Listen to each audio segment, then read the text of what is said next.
لله رب العالمين، والصلاة والسلام على أشرف الأنبياء والمرسلين نبينا محمد وعلى آله وصحبه أجمعين. أما بعد، الله رب العزت بتوفيق سرا وداغ برحم وكرم سرا من سلورم سپاره کې د سورة النساء شپاړسم آیت پورې خبره کړې وه، او په دې اخرني آیتونو کې الله رب العزت زمونږ د عزت خبره کوله چې ستاسو عزتونه به هله خرابېږي چې کله تاسو فحاشیانې او زناګانې کوئ او ځانونه نه ساتئ. نو د زناکار سړي زنانه سزا ذکر شوی او دغه شان د لیواطت د فحاشۍ انجام ذکر شوی. بیا به کې دا خبره شوې وه که چېرته دوی توبه وباسي نو تاسو ترې مخ واړوئ د دوی د زورنې نه د پیغور نه، او دا د اسلام په اوله کې دا مسله و، ما هلته تفصیل ذکر کړی. بیا دا خبره کړې چې ان الله کان توابا رحیما، الله توبه قبلونکی دی او مهربانه دی. په دې زموږ خبره ختمه شوې. دلته دا مسله چې الله رب العزت د توبې دروازه هغه کولو کړې ده هر چا ته، یعنی فحاشي څومره یو ګنده او ناروا جرم او ګناه ده چې انسان له پاک انسان له کرکه ورځي، خو الله رب العزت هغه هم د توبې دعوت ورکړی دی. که چېرته توبې وویسته نو الله توبه قبلوي، او د کفر او د شرک نه لویه ګناه بله نشتي. رب العزت د هغه انسان توبه هم قبلوي چې هغه مشرک او کافري او صحیح توبه وباسي او الله ته راواپس شي، الله د هغه توبه هم قبلوي. دا الله مهرباني ده. او حدیث قدسی دی که نه، رسول صلی الله علیه وسلم وی الله وی چې څوک په ما پسې راشي، یعنی ما ته راواپس شي داسې چې را رواني اتیته هروله، زه پسې داسې ورځم چې منډه پسې وهم. رب العزت زما او ستا په واپس کېدو باندې هغه ته خوشحالېږي او هغه لاره موږ ته کولاو کړې، دروازه کولاو د بدبختي زما او ستا دی چې موږ هغه رب ته نه واپس کېږو. نافرماني موږ د هغه الله کوو او ما هغه الله زما او ستا په توبې باندې خوشحالېږي. او درېیمه خبره په هغه توبه کې هم فایده زما او ستا ده چې دغه توبه ما ورته نه وباسو، الله ته نه واپس کېږو، دا به زما او ستا بدبختي. رب العزت خو موقع درکړې ده. نو اوس د خبرې نه خبره جوړه شوه، په دې پسې په دې روان دوه ایتونو کې د توبې خبره به کېږي. حالانکې موضوع روانه وه د فحاشۍ د دروازې د بندولو، منځ کې د توبې خبره ولې راله؟ هغه د دې ځینه شروع شوه چې که چېرته دوی توبه وویسته نو الله بخونکی توبه قبلونکی دی. نو د هغې نه یو خبره د توبې سټارټه شوه چې دا توبه الله د هر چا قبلوي، که نه د بعضو توبه قبلیږي او د بعضو نه. تفصیل به دې مسلې دلته بیانېږي. توبه ګوره هر یو الله نه قبلوي، هر وخت کې او د هر چا توبه دا نه قبلیږي. د توبې دپاره خپل شرطونه دي او د هغې یو مقرر وخت دی چې د هغه وخته پورې که دې توبه وویسته صحیح ده، که د هغې نه بعد بیا ته توبه وباسي بیا توبه نه قبلیږي. الله رب العزت وایي اعوذ بالله من الشیطان الرجیم بسم الله الرحمن الرحیم انما التوبة على الله، یقینا قبل ولد توبې په الله باندې للذین یعملون السوء، دا هغه کسانو دپاره دي چې عمل کوي بد، ثم بجهاله په ناپوهۍ سره، ثم يتوبون من قريب بیا توبه وباسي د نږدې نه، فأولئك يتوب الله عليهم نو دغه کسان مهرباني کوي الله په دوی باندې وکان الله علیما حکیما او دی الله پوهه حکمت والا. د دې دا واضح شو چې توبه د هر چا هغه نه قبلېږي. انما التوبة علی الله، یقینا توبه قبلول د الله په ذمه دي. الله توبه قبلوي. خدای دپاره یو څو خبرې دي. اولنۍ خبره چې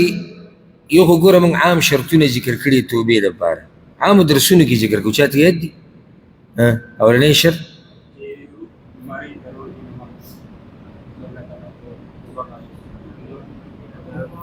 داسې ورو ورو لګیا لکه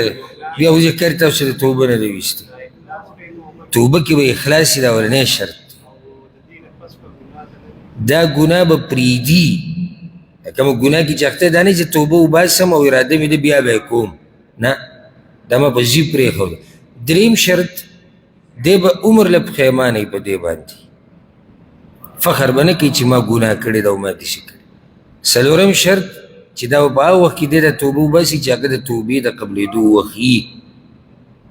لکه روح مرۍ ته ورسي، رسول صلی الله حدیث کې وایي چې کله روح مرۍ ته ورسېده بیا توبه نه قبلېږي.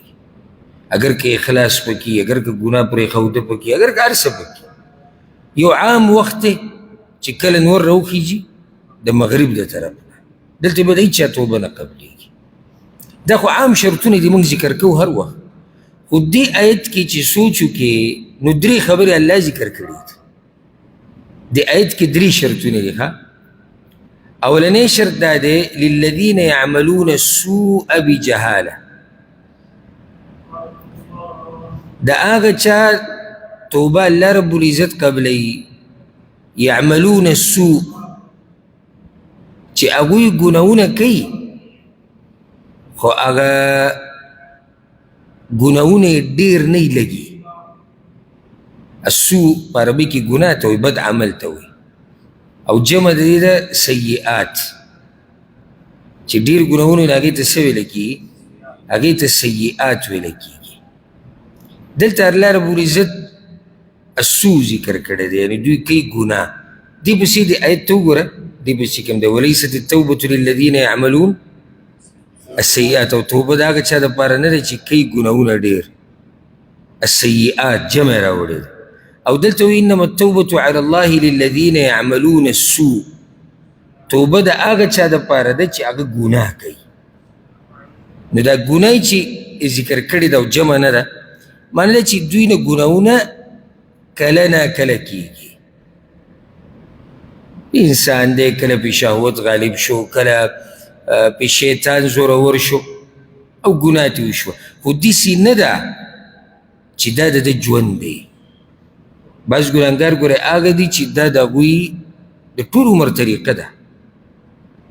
یو هغه هم ګناهګار، یو هغه دی چې ځان د ګناهونو نه ساتي، په حیثیت د مسلمان هغه کوشش کوي چې د الله د نافرمانۍ نه ځان وساتي، خو بیا هم کله نه کله دی په ګناه کې واقع کېږي. یو انسان کمزوره دی، کېږي. د ګناهونو نه پاک صرف انبیا دي. او که څوک دا دعوه کوي چې زه یا زمونږ بزرګ یا زمونږ مشر او ملا او عالم د ګناه نه بلکل خطا دی، د ده دا خبره غلطه ده. بلکل د ګناه نه صفا دی، د ده دا خبره غلطه ده. ګناه د هر چا نه کېږي. خو کوم ځای کې ګناه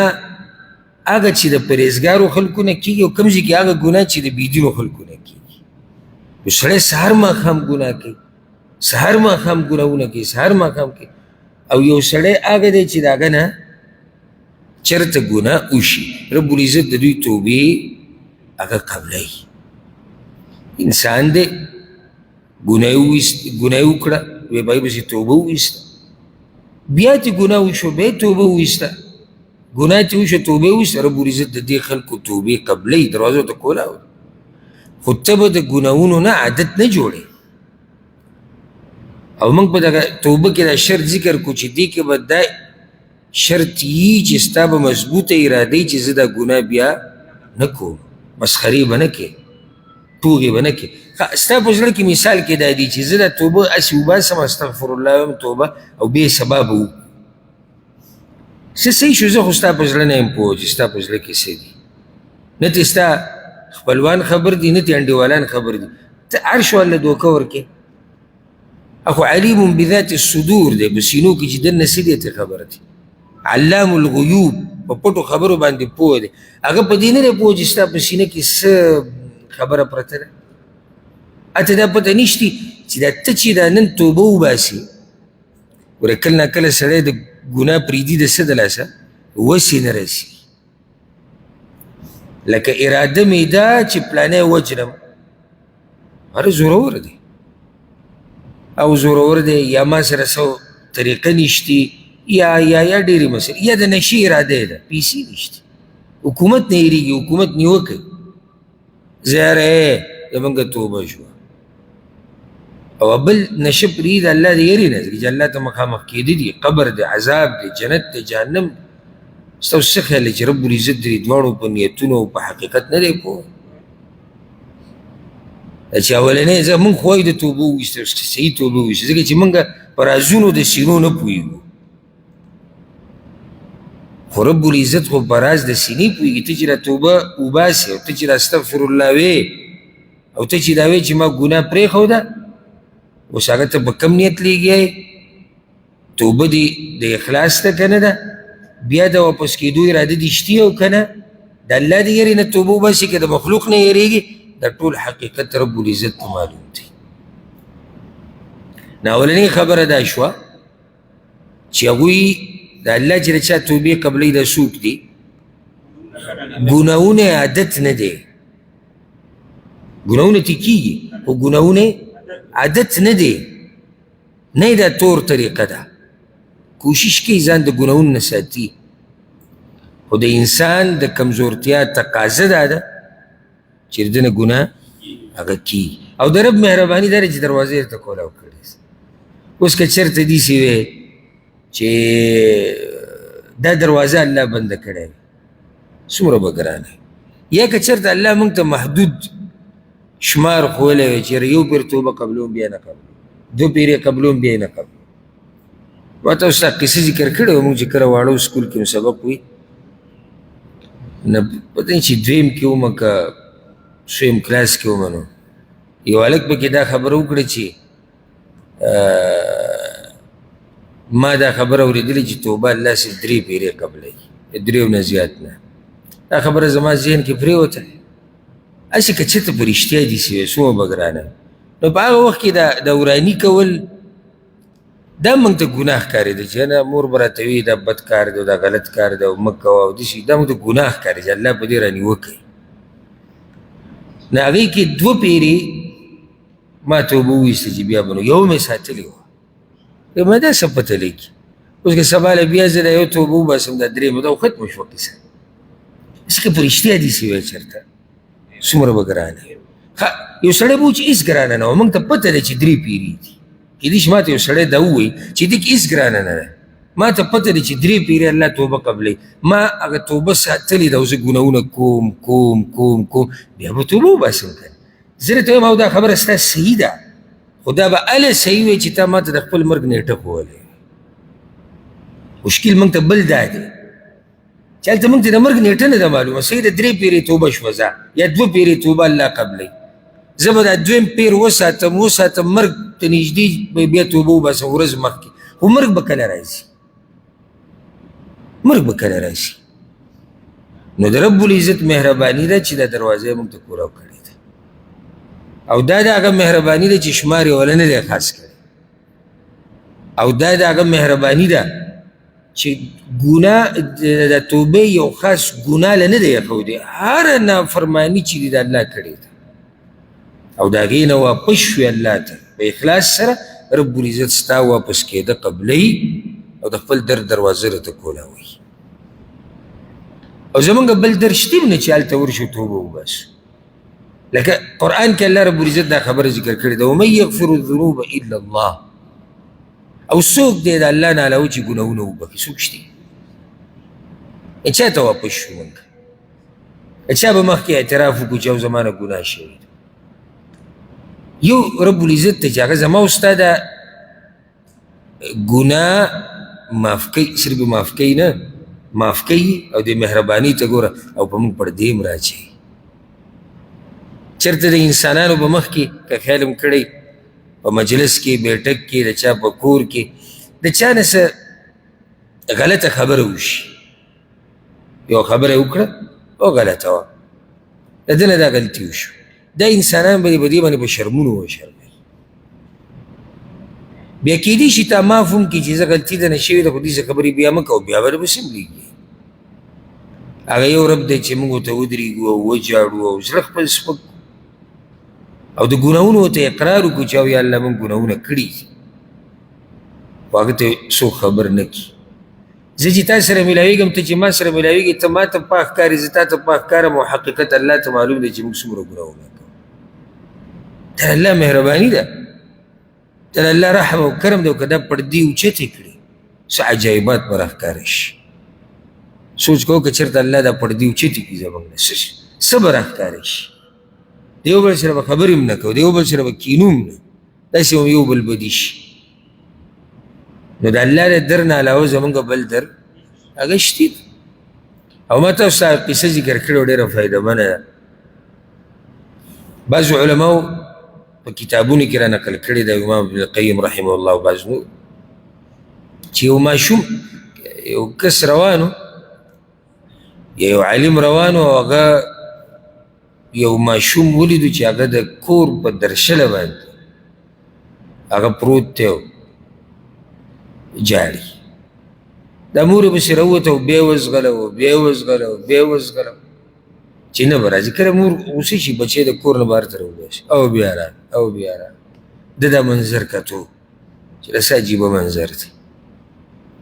نو په آخره کې بیا دغه ځای کې پروت دی او د شوی دی نو مور یې دروازه کولاو کړه او جړلې ورته او سینې ته یې نږدې کړه او ښکل یې کړو وایي ګوره خیر ته پته دی چې دې ځای نه علاوه دې بل ځای نشته بیا هم ته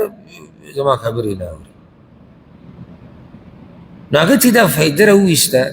چې دغه قصه زمونږ ده د الله د در سره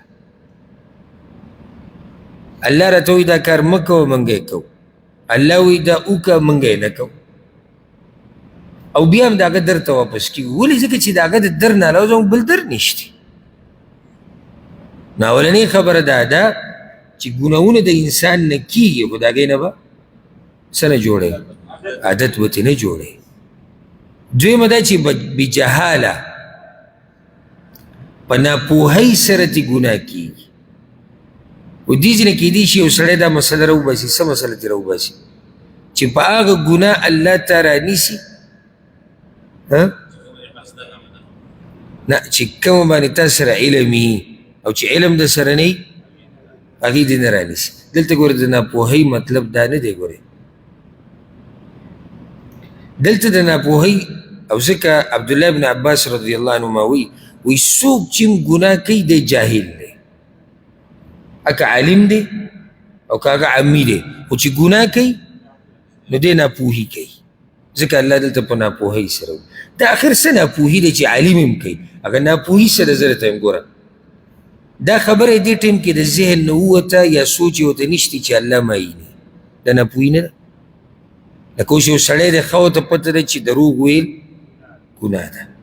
ښه ورته پته ده او ده دا دروغ وویل دی په ناپوهۍ سره وویل که نه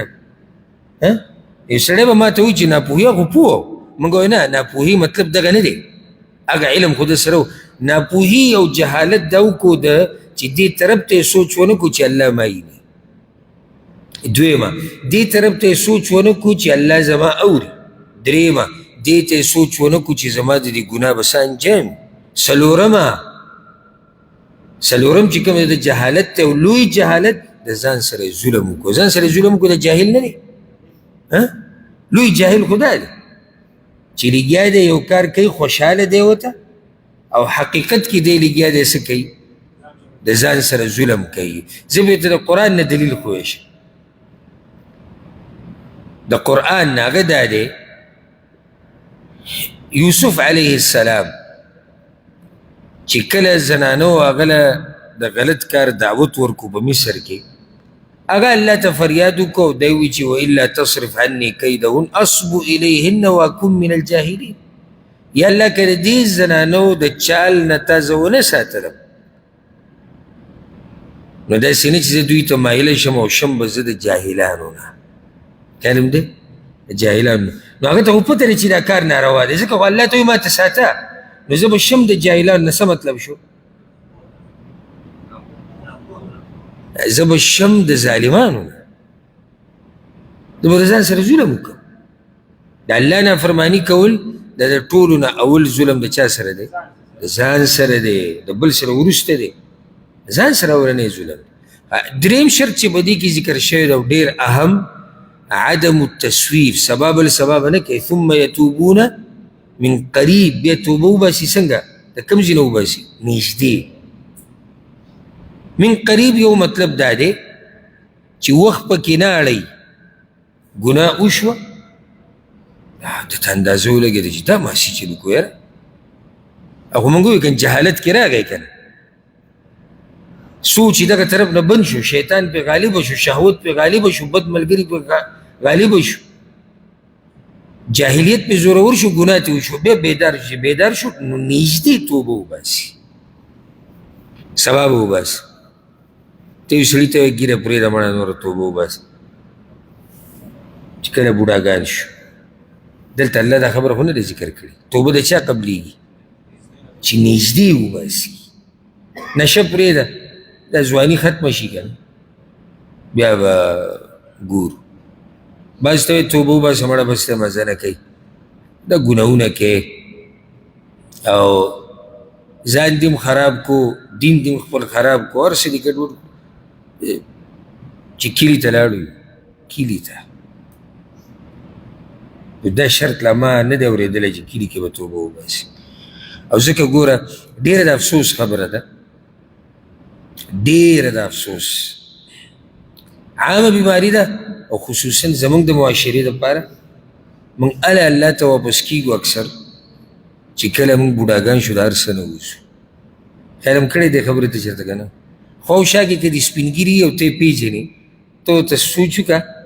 دوی په آخري عمر کې ږیره پرېښودې ده اوس یې مونځ اودس شروع کړی دی د جومات په اولني صف کې ناستي ګنې ده ته پخوا ډېر نصیحتونه شوي دي دی اوس راواپس شو او دی له بیا هم خوش قسمته دی څه خوش قسمتي دی چې ژوند یې و هغه ځوانۍ کې چې دی او وایي دغه قصه به کوم دا کومه چې ده وکړه زمونږ د کاکا چې وکړه او زمونږ د ماما چې کړې ده زه به هم دا کوم خو په آخره کې بدبختي به د ده الی چې دی دغه ځای ته هم نه رسي بیا به څه کوو دا بعض ګناه پرېږدي زه ته بله فایده ذکر کړم د توبې مباره کې ډېرې اهمې فایدې دي بعض خلک ګناه پرېږدي د شرم او د حیا د لاسه د مخلوق نه د الله د یېرې نه نه د توبې الله نه قبلوي لکه یو سړی دی سپینګیری دی او هغه وایي زه نور دا سندرې او دا ټنګ ټکور او دا محفلونه نور پرېږدم سړی خوشحاله شو چې یاره دا خو ماشاءالله ولې حاجي صاحب څه چلو شو مړه سړی پې بد کاري سړی بد کاري اوس چې په مجلس کې ناست یم او خلک به راته ګوري وي چې د ګرځېدو نه دی ګوټ ګوټ ګرځي او ټوخی چې په ولګي ختمېږي نه دی دلته څه کوي سم خیال دی د توبې مباره کې دته اوس هم ګوره الله مخې ته نه دی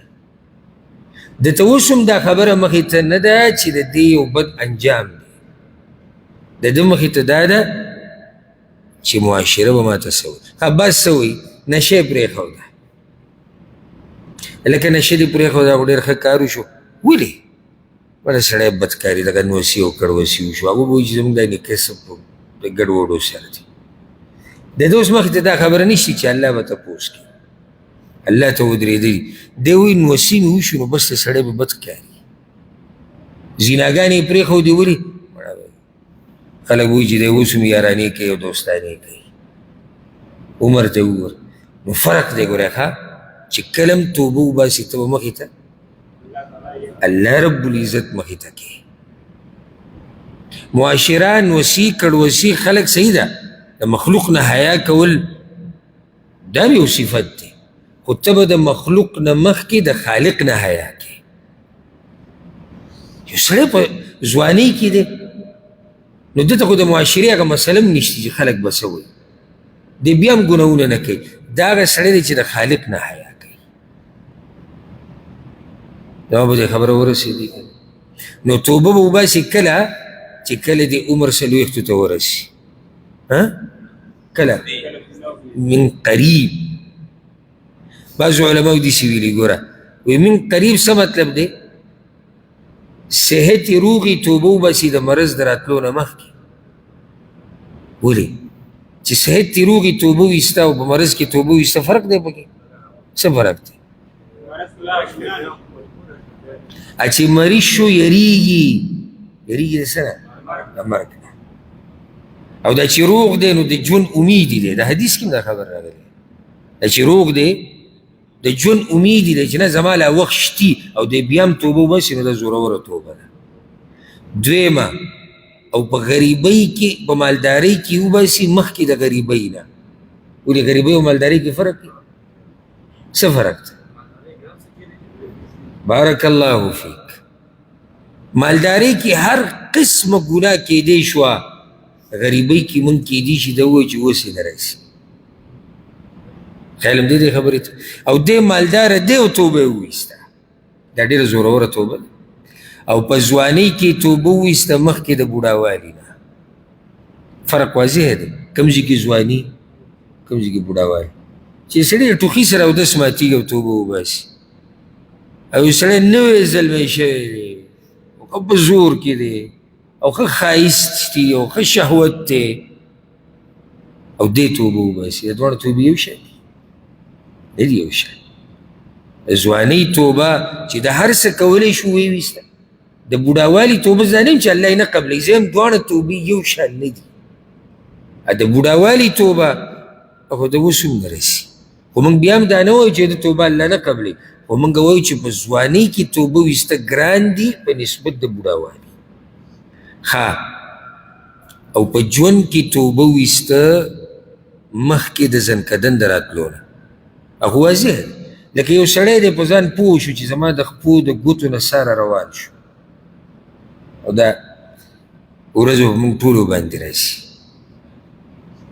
څه ناشنا وخت به چې کله موږ ته اندازه ولګي چېرې نور دې بدن نه ساه وځي او د ژوند دا ریل بیا چې څه شي وي 30 کاله 40 50 شپېته او دا تا ته به دې یو څو منټو کې ته داسې واړې راواړې چې ما څه کړي دي او څه مې نه دي کړي نو ده دا ساه چې کله را روانه شوه د پته ولګي چې اوس خو الله ته مخامخ کېږم او ملک الموت یې ولیدو ځکه چې ملک الموت خو هر هغه سړی ایني چې د هغه څه زنکدن ویې لیدو چې دا د مرګ فرشتې راغلي دي او زما نه ساه علي او دې توبه وباسي او یو سړی دی روغ رمټ دی روغ رمټ ښه داسې موږی ګرځي او هېڅ یری یې نشتي د مرګ روغ رمټ سړی او دې توبه وباسي دا دواړه یو شان توبې دي هغه مرګ ولیدو هغه الله قبلوي دغه د قیسې نه خو تاسو خبرې که نه چې کله شیطان راغی د یو مشر سړي په شکل کې او قریشو له مشوره ورکړه چې داسې وکړئ دغه وکړئ بیا ورته ووایي د بدر په میدان کې هم زه تاسو سره یم یو موقع وله داسې راغی او د عربو یو مشهوره قبیله ورته یاده کړه سیرت کې ما قصه تفصیلي ذکر کړې دی وایي زه د هغې سردار یم او هغه به هم راولم او مشرکان وایي چې دا خو کار وشو ځکه چې نیم فوج ذمواري خو ده واخیسته او کوم فوج راولي کومه قبیله راولي چې کله شیطان په دغه ورځ راغی او دا مشرکانو ولیدو خوشحاله شو چې سړی را روان دی او د ده قوم به هم راځي نو د شیطان ته ملایک ښکاري ده ولیدو چې دغه جنګ کې جبریل علیه السلام هم راغلی او د هغه ډېر ملایک راغلي ده منډې کړې منډې کړې دا مشرکینو کې یو ورته آواز کې هلکه چېرته نو هغه په هغه ټیم کې ووایي انی اخاف الله زه یېرېږم د الله نه دا خبره د هغه ومنلی شوه الله د هغه دا یره قبوله کړې ده ولیده ده ملایکې ولیدو د یرې نه ده چلی دا مې تاسو تاسې یو مثال ذکر کو او که چېرته د دې حالاتو نه مخکې شیطان عامو وختونو کې ویلی وی چې انی اخاف الله زه یېرېږم د الله نه او الله ته واپس کېږم نو هغه بل شان خبره دا بل شان هغه شان هغه نه ده کړې هغه چې کړې ده نو کله یې کړې ده چې کله هغه مخامخ ولیدو چې خیر مې نشتي که دې میدان ته کوی شو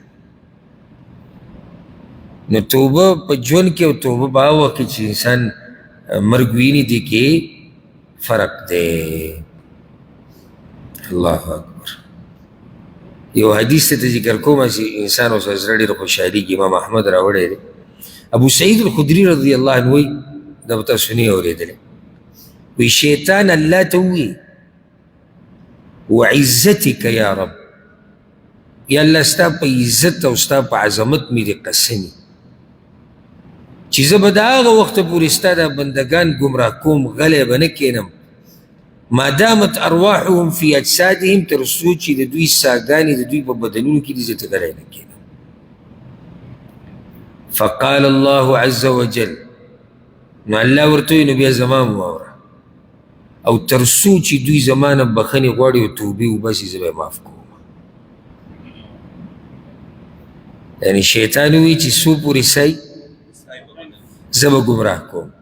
الله ورته وایي چې ستا دغه ده نو زما خو دا طریقه ده چې تر څو دوی بخښنې غواړي زه به یې بخښم دا د رب مهرباني ده چې هغه موږ ته دا دروازه هغه کولاو کړې وکان الله علیما حکیم او دی الله پوهه حکمتونه وایي بار بار موږ وایو الله چې خپل نومونه ذکر کوي یو آیت کې هسې نه ذکر کوي دلته یې ولې وایي علیم او حکیم الله پوهه دی په دې چې څوک د دې قابل دی چې توبه دې د هغه قبوله شي او څوک یې قابل نه دی او بیا حکمتونه والا دی د چا چې توبه قبلوي په هغې کې هم حکمت دی او د چا چې توبه نه قبلوي هغې کې هم حکمت دی وليست التوبة او ند توبة للذين يعملون السيئات هغه کسانو لره چې کوي ګناونه حتى اذا حضر تر دې چې کله حاضر شي احدهم الموت یو تن د هغوی ته مرګ قال وی اني تبت الآن يقينا ما توبوا استوس ولا الذين يموتون وهم كفار او نتوب دغه کسانو چې مري په داسې حال کې چې هغوی کافراني اولئك اعتدنا لهم عذابا أليما دغه کسان تیار کړی دی موږ هغوی لره عذاب دردناک تیر شوي آیت کې دا ذکر شو چې توبه د چا قبلیږي اوس کوم ذکر کیږي د چا چې نه قبلیږي وليست التوبه او نه د قبوله شوي توبه او یا نه قبلیږي توبه د هغه کسانو یعملون السیئات چې کوي ګناهونه خیال هم دی که نه تیر شوي آیت کې څه السوء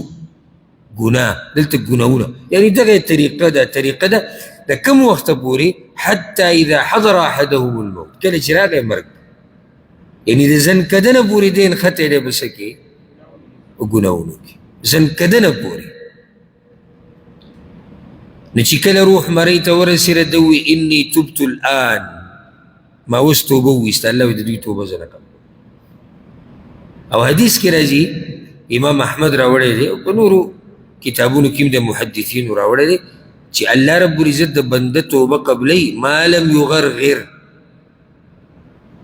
تر څو چې دا روح دیزې ته نه رارسېدلې مرۍ ته چې دلته راورسې بیا توبه نه قبلوي ولې دې سړي توبه الله نه قبلوي د مرګ ولید دا توبه الله نه قبلوي دویم د چا توبه الله نه قبلوي وللذین یموتون وهم کفار او نه توبه د هغه کسانو چې مري په داسې حال کې چې کافران او کافر مړ شو د مرګه پورې په کفر کې او په دې مړ شو د دې خلکو توبه الله نه قبلوي دوی لره الله تیار کړی د عذابا الیما عذاب دردناک زه درته یو بل کس هم ذکر کومه چې الله رب العزت د دوی توبه هغه نه قبلوي حدیث د صحیح بخاري سے مسلم دی کل امتی معافى الا المجاهرون رسول صلی الله علیه وسلم الله به زما ټول امت وبخي خو مجاهرون به نه بخي. مجاهرون څوک دي؟ وضاحت دا وشو چې یو سړی دی ګناه یې وکړه د شپې الله پې پرده واچوله، سحر لی بیا خلکو ته بیانوي چې ما دا کار کړی ما دا کار کړی. هسې سوچ دې خبرې ته وکړي د دې الله دی ولې نه معاف کوي؟ داسې خو الله هر څوک معاف کوي. ګوی خو موږ ټول کوو، په فخر سره یې وایي نو په ګناه د پاسه ګناه شو. بل نقصان ته وګوره، دې په معاشره کې د ګناه عام کوي. دې نقصان ته ستاسو خیال نه لکه چې یو سړی دی ګناه یې وکړه پټه، څوک ترې نه و خبر، اوس دا د الله منځ کې که ده توبه ویستې خبره به ختمه شي. نه موږ او ده ګو رښتي زموږ په دې پښتنو کې موږ به پوخا فخر سره وي، یعنې موږ به پوخا د الله نه منله. سړي ته چې کله هغه وخت رایاد شي چې کوم ټیم کې د الله نه یې منلي که نه، نو په جسم غونه یې زیږ شي چې الله را سره که د هغې حساب وکړو زه به څه کوم. دی لګیا دی موږ هم کړي دي خو اوس بس غلی شي، او موږ چې به کول هغه به داسې خو به په غره سره یې وي. زه له بیا یو مثال درکوم.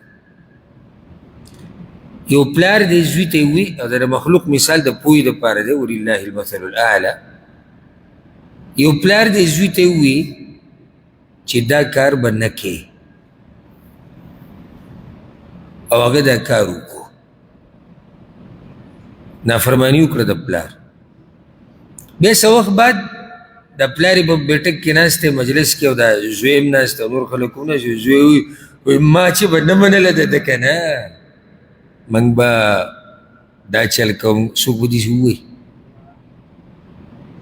ولې نه شي ویلی؟ صرف یری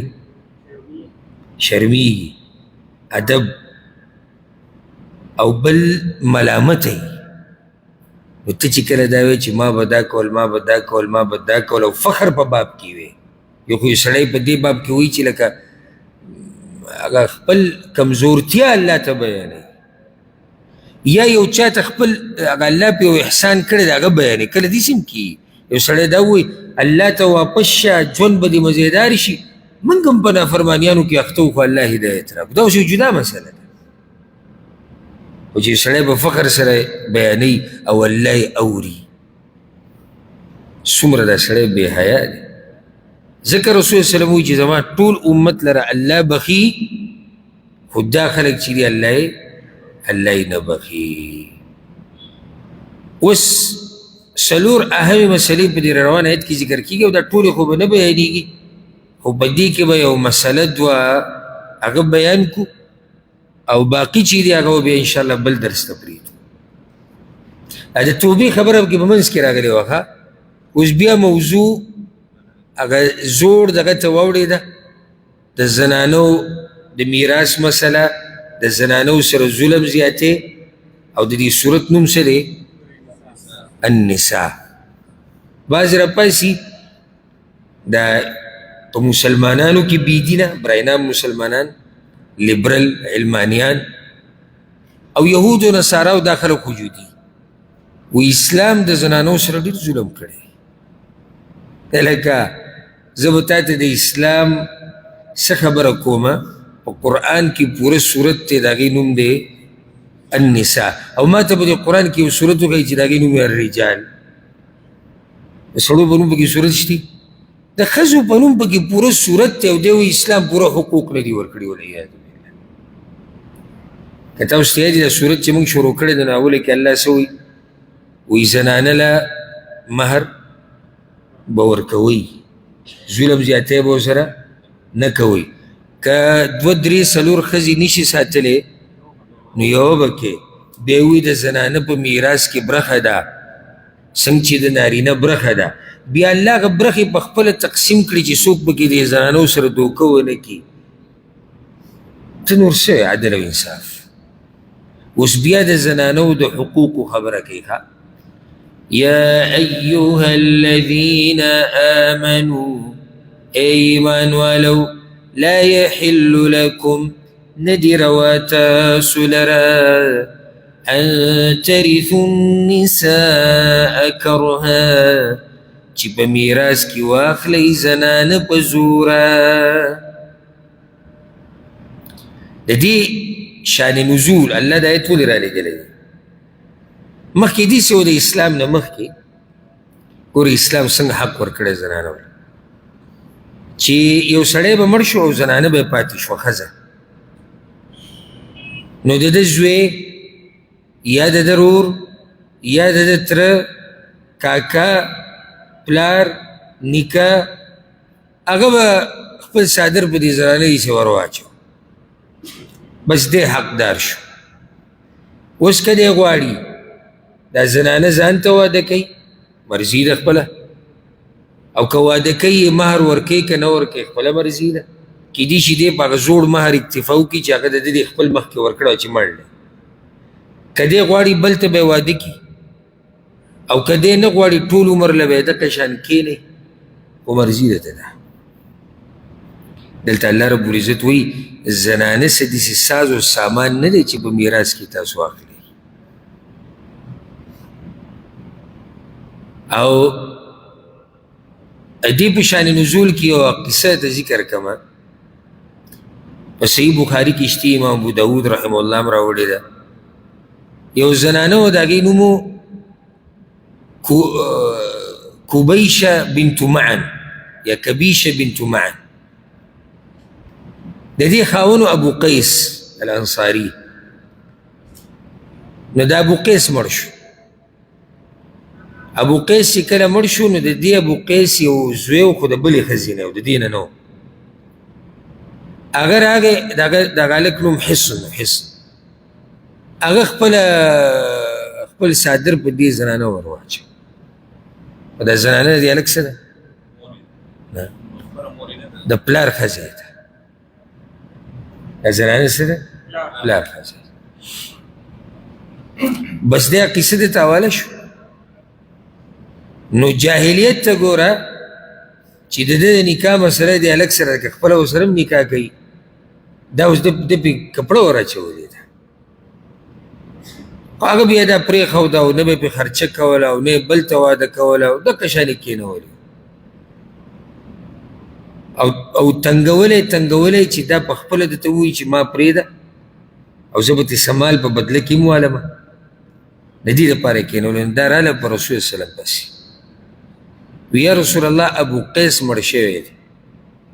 زوی په ما څادر راچولی دی، وقد اضرني یو ډېر نقصان یې ما ته راورسو، نو نه په ما باندې خرچه کوي، نه ما سره میلاویږي صحیح واده کوي، نه مې پرېږدي بل چا ته. نو دا مسله په دغه ټیم کې راله او رسول وسلم به د ځان نه خبرې نه کولې. دا بعض راشي حدیثونه وحي ده. که چېرته رسول وسلم د خپل ځان نه یو فیصله کوله خو دلته یوه پټکه کړې. رسول وسلم هغې ته ووایي ته کور کې کښېنه حتی یأتي امر الله فیک، چې د الله فیصله کله سره راله جزو به یې تا ته ووایه. چې لاړه نو زنانه د مدینې خبر شوې چې داسې یو زنانه په رسول وسلم پسې راغلې وه او دا شکایت یې کړی د یو ډېر شی زنانه راغلې. وی یا رسول الله خبره صرف د دغې زنانه نه ده، دا خو موږ نن خبر شو چې ستا خواله یو زنانه راغلې وه. قصه یوازې د هغې نه ده، قصه زموږ د ډېرو ده. خاوندان زموږ مړه شوي دي، د خاوند د تره زوی را لګېدلی دی څادر یې راباندې اچولی دی، تره یې را لګېدلی دی څادر یې راباندې را اچولی دی، بل خپل او موږ سره کوم دا قصه روانه. خو دې صرف دغه دی چې د خاوند زوی دی او زموږ هغه یا د خاوند روري یا تره زامن یا تره رب العزت د آیت راولېږو چې دا ټول رسمونه رواجونه دا ناروا دي، دا د جاهلیت دي، د دې هېڅ حقیقت نشته، د ظلم دی. او امام عطا ابن ابي رباح وایي جاهلیت والا به یو بل کار هم کو. دا پکې خاص په دې ذکر کومه چې زموږ د پښتني معاشرې ته دې هم سوچ لاړ شي. امام طبري دا اثر راوړی دی، وایي د جاهلیت په زمانه کې چې به کله څوک مړ شو او د ده نه ښځه پاتې شوه، نو د دې سړي دا خاندان به راولګېدو، دا لویه ښځه به یې کېنولې وه یو ماشوم ته چې دا به د دې ماشوم وي. بس دغه ماشوم د دې هر څه دی او دا به دته ناست دی. الله رب العزت هدایت راولېږو او دغه رواجونو باندې ټولو باندې رد وکړو. سیستم ذهن ته راغلو زموږ معاشره کې خو به دا نه کوي. یو ښځه د خاوند یې مړ شو، اوس د سوچ کوه، او دا د خاوند په کور کې ده. د دې چې کله عدت ختم شو، د خاوند د مرګ عدت، نو د دې ولي دې ته غوږ کولاو کوي، د دې ولي او مشر چې د دې په نکاح کې د هغه رضا لازم ده، هغه د دې پلار دی. سخر نه یاد وګورئ، داسې څوک د چا په غوږونو لیکلي سخر، بعض ورته سخر باباجي وایي. چېرې سخر باباجي دلته نه چلېږي. د دې ولي څوک دی؟ پلار، رور، زوی. که زوی بالغ وي که نه او لوی او په خبره پوهېږي، هغه هم ولي دی. که دغه نه وي، تره زوی، دا مشران دي، هغوی به دا فیصله کوي. جنۍ وایي زه واده کېږم، مشران یې راضي دي، واده کېدی شي که نه شي؟ واده کېدی شي. ښه، موږ به داسې ووایو، زموږ خلک دا وایي د کور زنانه د کور نه بهر نه پرېږدو، او چې د کور کې بل ته واده شي ښه نه ده. موږ وایو ښه ده، په دې لپاره یو څو شرطونه دي. ډېره ښه ده چې دا د کور کې بل چا ته واده کېږي، چې د هغه سره نکاح کېږي. اولنی شرط هغې کې دا دی چې د دې مشران چې کوم دي هغه به پرې هغه راځي. او دویم اهم شرط دا زنانه به پخپله راځي. او دریم شرط، دریم ته ګورې ستاسو سوچ نه دی تللی، دریم څه دی؟ نه مهر خو به لازم ورکړي. بارک الله فیک. هغه کوم هلک دی چې ورکوي چې هغه هم راځي. داسې ډېر شوي دي، ما ته خلکو فریادونه کړي. بس ورور مړ شو، د هغه ښځه یې ماله وکړه، هغه لویه ښځه وه، بس زما ورسره زړه ونه لګېد او ژوند دغه شان روان دی. په هغې کې بیا ډېرې جاښې راغلي دي منځ ته، یعنې خبره پکې مرګونو ته هم رسېدلې ده، یا خبره پکې زناګانو فحاشۍ ته رسېدلې ده چې زما دا خو د مور په ځای ده. یا موږ به وایو چې د سر یې د مور په ځای نه ده، ښه صحیح دی سره عمر لګي، خو دی نه غواړي. بعض وایي زما وله زړه نه ورځي، داسې هم کېږي. زما د ورور سره په نکاح کې پاتې شوې ده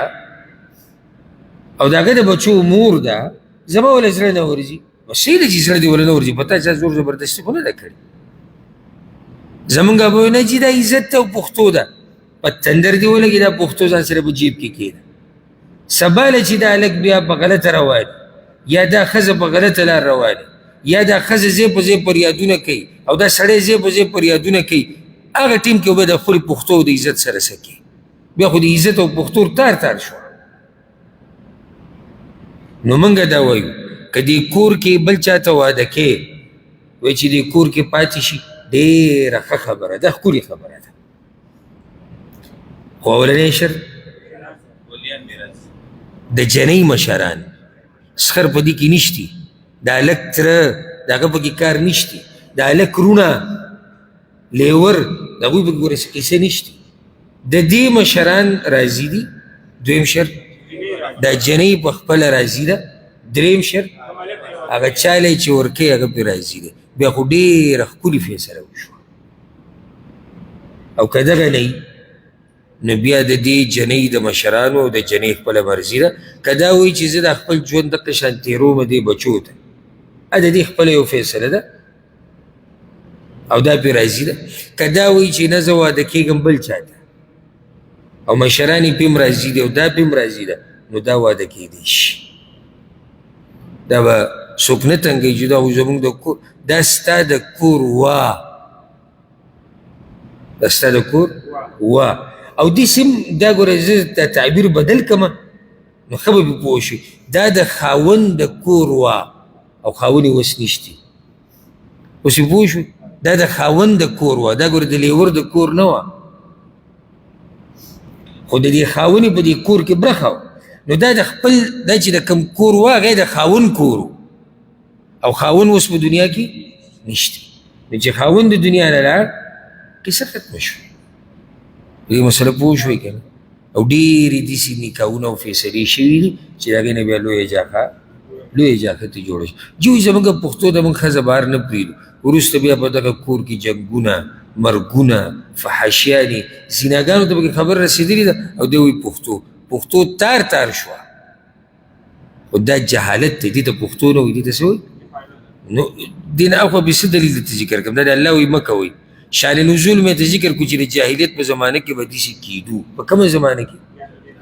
جاهلیت په زمانه کې. نو چې څوک هم اوس دا کار کوي دی په جاهلیت کې پروت دی. دا آیت به انشاءالله پر روان درس کې پوره کوو. خو چې تاسو ته دا پته چې د آیت کې 4 غټې مسلې دي. یو مسله ترې دا ده چې زنانه داسې د مال په شان او د سامان په شان په میراث کې